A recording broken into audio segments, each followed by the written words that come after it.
बे समाव स्टुडिय'आव आं सन्दना इस्लारि बैसोगोरा सुबुंफोरखौ मान बावदों सासे बारग' गाहाय फोरोंगिरिया बाक्सा जिल्ला धमधमा ब्लक अदला बागानपारा शिशु संस्कार केन्द्रनि बानजायनायाव भास्कर ज्योति सवाली हाई स्कुलनि आजिरा मोननाय गाहाय फोरोंगिरि बिमल चक्रवर्तीनि बानजायनायाव अदला बागानपारा गामिनि बैसोगोरा सुबुंफोरनो दिनै मान बावो। बे हाबाफारिनि गेजेरजों फुंनि 9 रिंगायाव बिफां फुलि गायनाय आरो 10 रिंगायाव मान बावनाय हाबाफारिखौ मावफुङो। आजिरा मोननाय फोरोंगिरि देबेन चन्द्र देखानि आफाद दैदेननायाव गाहाय आलासि महरै बाहागो लायो सुन्दरपुर उचस माध्यमिक विद्यालयनि आजिरा मोननाय लेङाइ फोरोंगिरि मानगोनां फनेन्द्रनाथ बिथाङा। माननि आलासि महरै बाहागो लायो आजिरा मोननाय फोरोंगिरि मानगोनां श्रीकान्त स्वर्गियारि आरो ब्रजमोहन कलिता आफादगिरि बाक्सा जिल्ला ज्येष्ठ नागरिक परिषदनि दैदेनगिरि बिथांमोनहा। बे मान बावनाय हाबाफारियाव अदला बागानपारा गामिनिनो सा 29 बैसोगोरा सुबुंफोरखौ मान बावनाय जायो। बे मान बावनाय हाबाफारियाव गाहाय आलासि महरै बाहागो लाना आजिरा मोननाय फोरोंगिरि बिथां देबेन चन्द्र देखाया बैसोगोरा सुबुंफोरखौ मान बावनाय हाबाफारिया थारैनो मोनसे बाखनायथाव हाबाफारि जादों होननानै फोरमायो।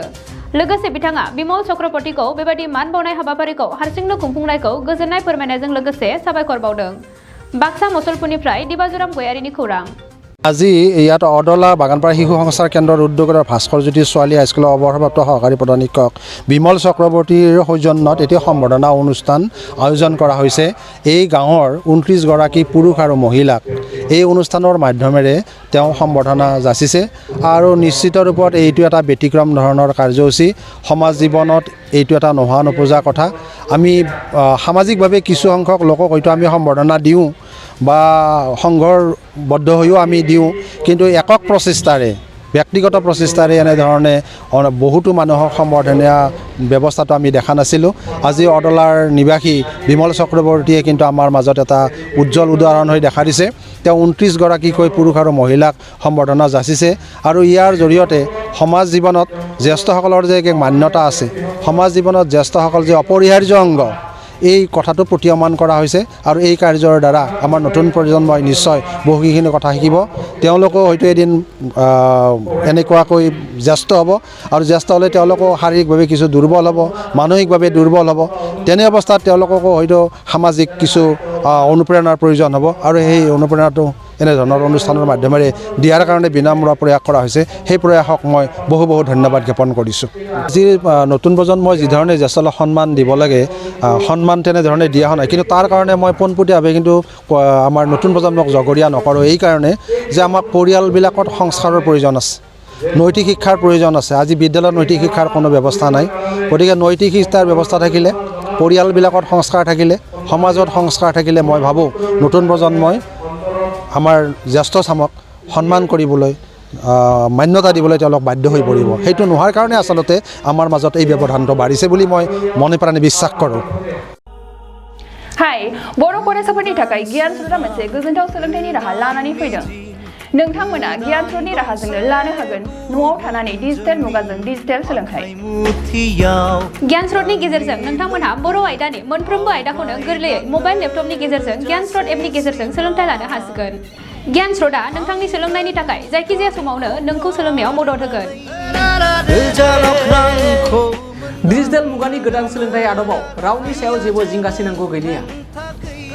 गियान स्रोतआ 9 आरो 10 थाखोनि फरायसाफोरा गावनि बिमानि राव बर' बिजोंजों लोगोसे गुबुन रावफोरावबो सोलोंग्रोनो हासिगोन।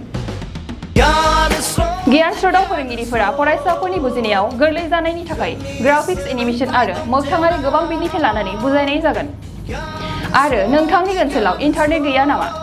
जानो हागौ नोंथांनि जायगायाव इन्टारनेटनि सुबिदाया मोजां नङा।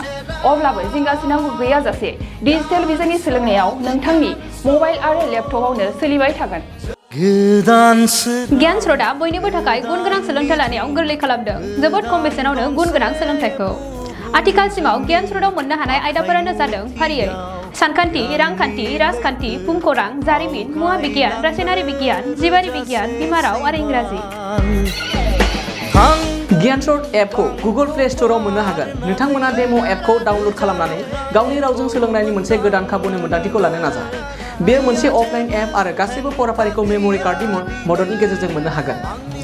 दानिया बे ई-लार्निं आदबाव मा थागोन बेखौ मिथिनो थाखाय नोंथांमोना www.gyanrots.in आव डेम' भिडिअफोरखौ डाउनल'ड खालामनानै नायदो।